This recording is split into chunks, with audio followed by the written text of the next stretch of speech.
Welcome into another OUA preview. This one for the reigning Yates Cup champions. And my oh my, do we have a treat for this one. Jackson Findlay, one of the top players in the nation.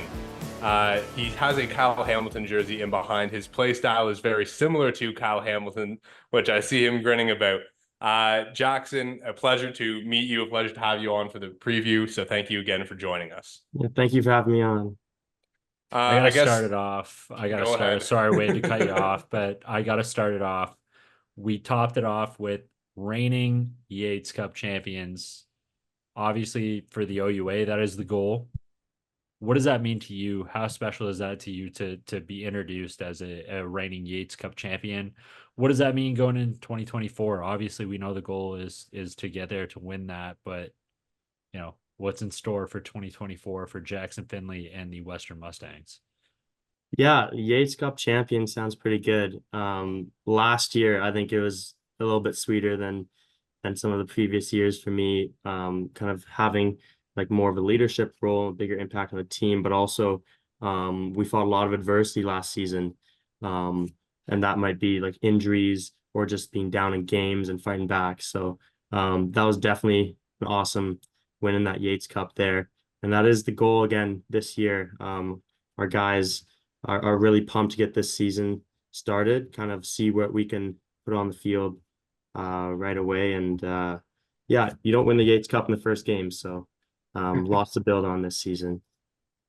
As you guys have kind of gone through camp, have you noticed like an extra edge or anything added to your team? I mean, last year you guys won the Yates Cup, went to Montreal, and the season didn't end the way you guys had hoped.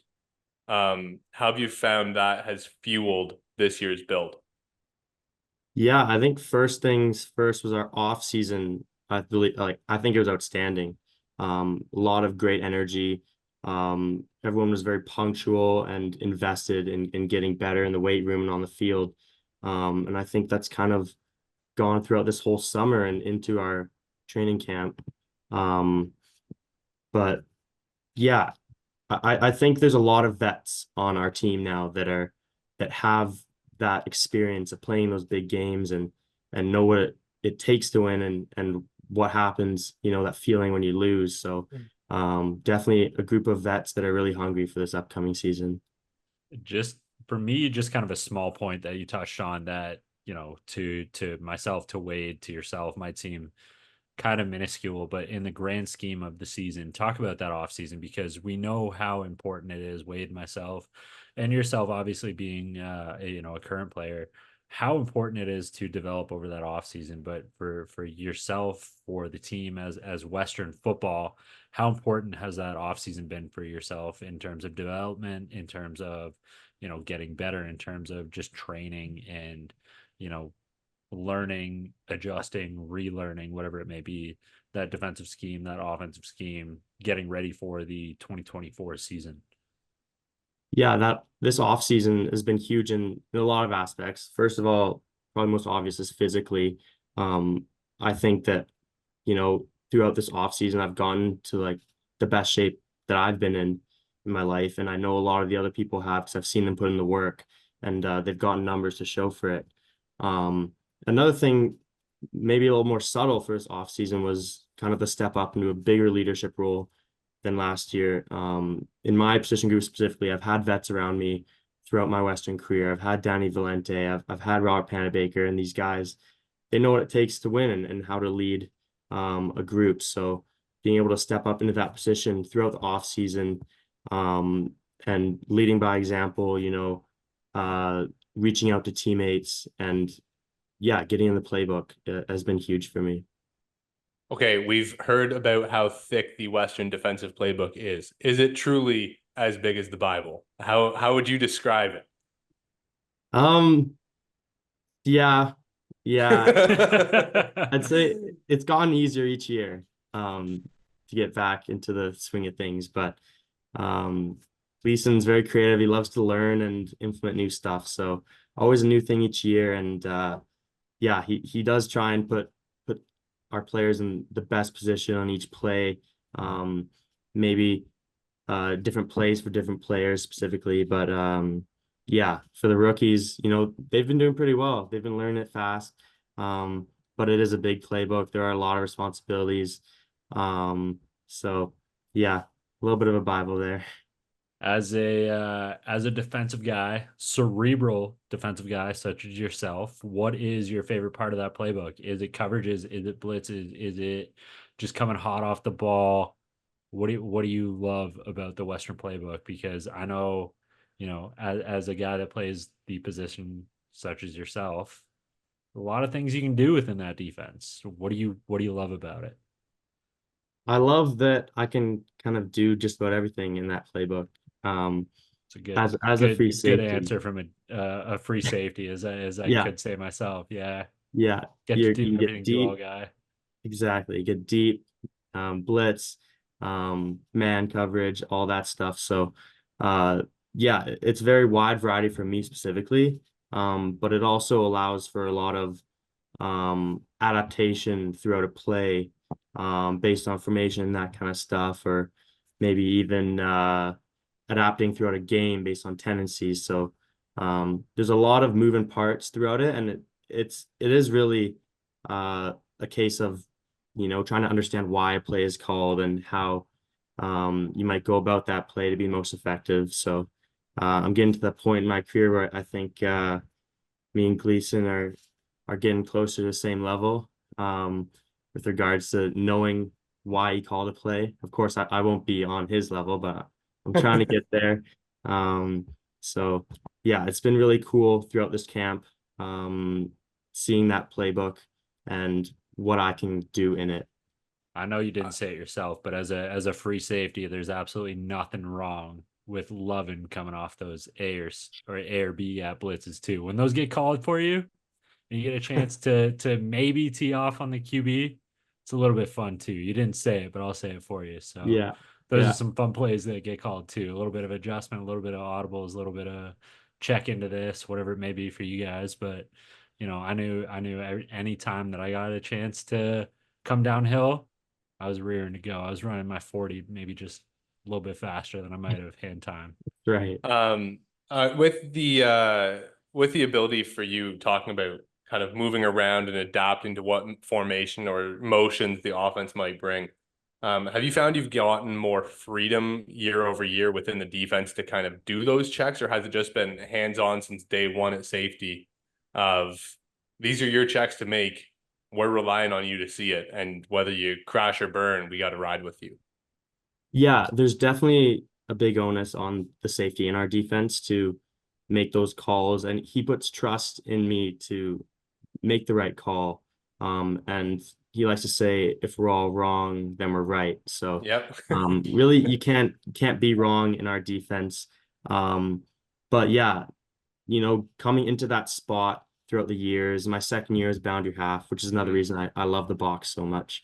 Um, but coming into that spot, I feel like there's a level of trust that you need to gain, and that comes with game experience as well as showing the reps in practice. So, um, yeah, that's a huge part of it.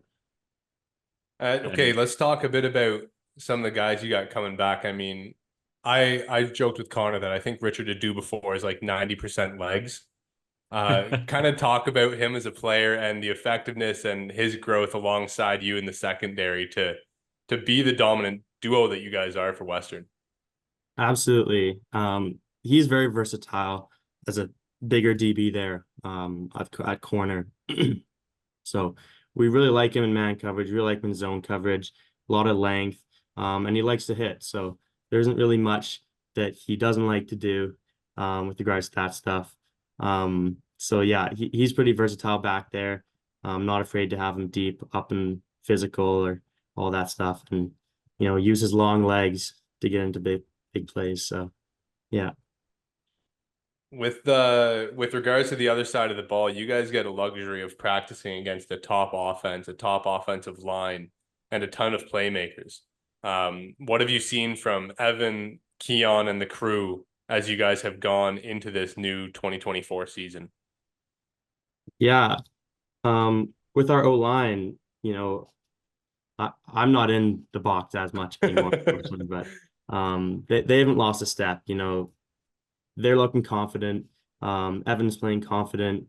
Keon's running hard. So I'm loving what I'm seeing, and I can't wait to get back out there with them. You get to play, I guess, just to kind of further Wade's question a little bit. I mean, playing against the caliber of offensive football that you get to practice against every week, week in, week out. What does that do for you, not only as an individual, but as a defense? How does that help you evolve playing against guys like, Most and Jamal, Savon Magne Jones, Evan Hillock, and Keon Edwards, and the rest of the offensive talent that you have? How does that help your development? Not only get ready for the season as we are right now, but develop throughout the season. You're playing against, call it one of, or if not the best offensive units in the country. Yeah, absolutely. Um, I do think our offense is the best in the country. So playing against them every day, it really is one of those iron sharpens iron type of deal. Especially in camp when our ones and ones can go off on each other. Um, but really what I think so great about it is that we make each other better, and we can expose like weaknesses that we can work on, and maybe some plays that we thought would work didn't work because of a certain thing. Um, so yeah, it's really awesome going against such a talented group every day. And when you're in a game, it helps to think about that stuff. Be like, I've repped this over and over and over against some of the best players in the country. I have that confidence that Yeah. I've done this before, and this isn't any different. Obviously, when you're in practice, you grab the defensive guys. You're like, what did you see there? How did you react? Like, what kind of move did you see? How did you play this? But how often are you grabbing the offensive guys going, what did you see from me? What did you see from my defense? How are you reacting off of that? And how does that, help build you up? How does that help prepare you for the Queens, the Lauriers, the Windsors, those type of teams, the Ottawas, the Carltons, whatever it may be? Yeah, I've had some great conversations this camp with Hillock. Just being like, I saw you in this position. Like, what were you seeing here? And I would explain to him kind of what I saw, what my mindset was, and what coverage we're in. And he would say like what his read progressions are. So it's just a cool dynamic in that way. Being he's one of the best passing cute quarterbacks in the country. One of the best ever at Western. So it's really making me better as a football player, but I also know that I'm making him better by having these conversations. And yeah, similar ones with the receivers as well. How do you know I was doing this and this? So those conversations are super important, and that's a big part of this camp, learning from those guys and making small adjustments along the way. Now, Western, I mean, we've been talking about best defense, best offense, but your coaching staff in particular has a man at the top that is regarded as one of the best to ever do it in Canadian football, in Greg Marshall. Talk about kind of his energy that he brings to practice, and where you see him kind of changing it up year over year for you guys.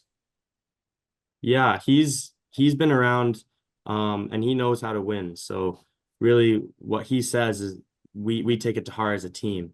Um he has a lot of experience, although he likes the offense a little bit more than defense. So that fuels us a bit every day to compete against the offense, make him angry without cheating, of course, or anything like that. Um so yeah, he does push us every day. He wants us to be healthy, wants us to get better.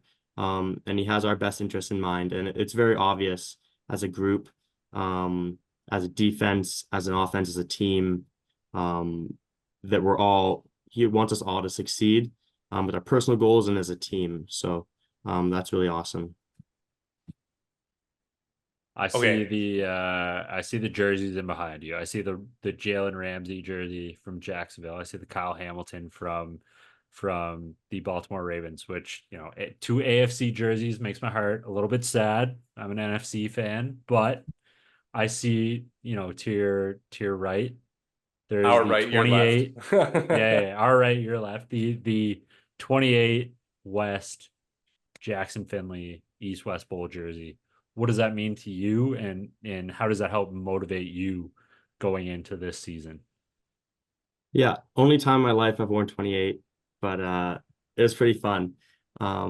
Great experience. Love meeting the guys. I can't wait to see them against, I get to play against people that I've had these conversations with and built relationships with. So that's kind of cool. Expanding people I know in our conference. But yeah, it's really shown that, whatever team these guys are on, they can all compete. There's all ballers. So really what it comes down to is not the physical aspect, but the mental preparation. And I think that's what's crucial for our team. Is that's where we win games in the meeting rooms, in the film room, in walkthrough, in practice, so that when we come out on the field, everybody's an athlete, but really it's about competing, going to full speed without having to think too much, without having to process, just having it, split second decisions. So yeah, that's kind of what I've learned from that. Okay. Do you like the Western blackout jerseys more or less than your purple or whites? Um, I like the purples, I would think. The whites are a little tight. I'll say that. They fit a little tight. Man, okay, we got Under Armour my last year at U of T, and we're all like, "Oh, these are not Oh, made for bigger bodies." nothing Yeah. worse than trying to get three dudes to pull one jersey off of you. Yeah. Nightmare fuel because it's too tight to fit over your shoulder pads. Yeah. It's funny. The purple ones, they fit perfectly. The white ones are a little tight, but I'm, skinny guy. I can work it with it. The black ones, I guess somebody before me who's wearing 30 was bigger than I am. I think it's an extra large or something. So those are a little looser. But yeah, I like the blackouts. Um, I wouldn't say I would do it every week. I like how it's kind of the Yeah, it's one like an time off type of thing. chance. Yeah. Yeah. Yeah, let me Yeah. talk about that one real quick before we let you go. But just the blackout, the fan atmosphere. I'm not going to ask you about yourself or the game or whatever it may be. We know that's a special one. Getting to wear the blackout jersey that night is a really fun atmosphere. But talk about, the fans in that one when the stadium sells out, when that crowd atmosphere is just going nuts for some Western football on a night where the lights are shining bright. Yeah, I've always been one for the spotlight, so I love it. I love it so much. And I as a defense, I think we feed off each other's energy, and in an environment like that, it's so easy to feed off of each other making a big play and then wanting to make the next big play. Um, so I love those big environments. The blackouts are awesome. Our homecomings this year against Queens, that's going to be a huge one. I'm super pumped for that. The ball game. That Um, is a ball game. yeah, so that'll be awesome. But really, when our fans show out, it makes the game that much more important and that much more exciting for me to go out and make plays and celebrate with my teammates. So um, yeah, I love it. Now, on the road week one at Ottawa, how tough is it for you guys going on those extended road trips out to the other side of the province? Yeah, they're definitely tough. Sitting in the bus for any amount of time is not easy, let alone 8 or so hours, whatever it takes. Last year we had a couple actually back to back, long road ones. Went up to Mhm. Carleton and then Queens the next week. Thankfully this year, we get it over with before school starts. So that's a nice little bonus. We can focus on getting there and not thinking about too much school. So yeah, I'm really pumped for it. I don't think it's going to be a distraction going on that road trip. If anything, it'll be a nice little rest for the 2 weeks of grind that we've gone through at that point. So yeah, I couldn't be more excited to go on the road first week. Last one for me. I'm going to ask you exactly about the distractions. You said there's no distractions heading into that one. How do you distract yourself? That's an 8-hour bus trip. Got to stay in a hotel. Got to go play Ottawa the next day, whatever it is.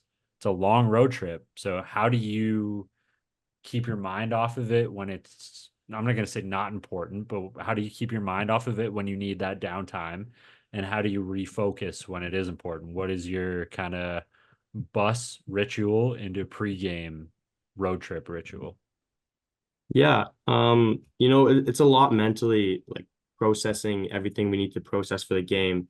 But at that point, when we leave for the bus, I feel like everything will be kind of finalized. You know, I've prepped fully. I'm confident could play in that game that moment. So really use that bus ride to relax, get my mind off football. I tend to have my headphones on probably 50% of the time. Are you a movie guy? Are you a video guy? Are you a music guy? What are we talking here? I'm a music What do you guy. I'm a okay. music guy and I like to sleep on buses. So big sleeper, but definitely just, you know, have my music in, maybe chat a little bit, but it's a long bus ride. So um not too much Netflix though. Not a big Couple Netflix albums, guy. get your mind right, get ready to Yeah, go. yeah, What that's right. music? I gotta ask. I'm sorry, Wade. Before I throw it back over to you, what like are you a country guy?